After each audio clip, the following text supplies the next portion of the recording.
What if your model could learn to win at chess, drive a car, or master a video game just by failing over and over and getting rewarded when it doesn't mess up?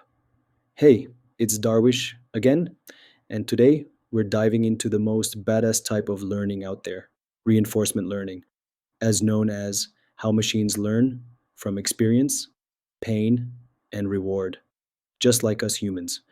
If supervised learning is school with teachers and homework, then reinforcement learning is street smarts. It learns by doing, by trying, by screwing up and getting better. That's real world learning, my friend. Here's how it works. Imagine a robot in a maze, like the one on the slide, trying to find a red button that gives it a cookie. The robot has no idea what's going on. It looks around. I see a wall, an open space, options. It chooses an action and moves. Every time it moves, the environment changes. Like when you play a video game, you move, the world reacts. Reinforcement learning is the ultimate level up system. Your model becomes a warrior. It trains, it fails, it learns, it wins. And you're the coach behind it all. Now get ready, because next up is neural networks, the literal brain behind modern AI. Let's go build some synthetic intelligence. You're not just about to learn a model, you're about to meet the digital brain that powers self driving cars, ChatGPT, and that scary accurate Netflix algorithm.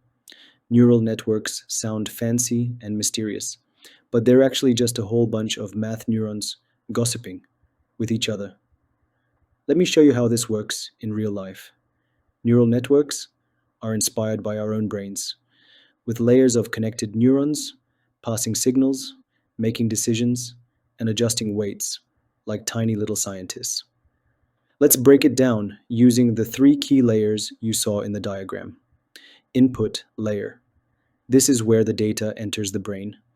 Imagine you're building a model to recognize handwritten digits, 0 to 9. Each pixel in the image becomes one input neuron. It's like, here's the image. The input layer doesn't do any thinking, it just delivers the info to the real action happening inside too. Hidden layers. This is the juicy part, where the magic lives. These layers are called hidden because you don't see them in the final output. But trust me, they're doing the hard work. Each neuron takes in signals from previous neurons, multiplies them by weights, adds a bias, passes the result through an activation function. It's like a team of detectives processing clues, arguing, voting, and finally reaching a decision. The more hidden layers you stack, the deeper and more powerful your model is.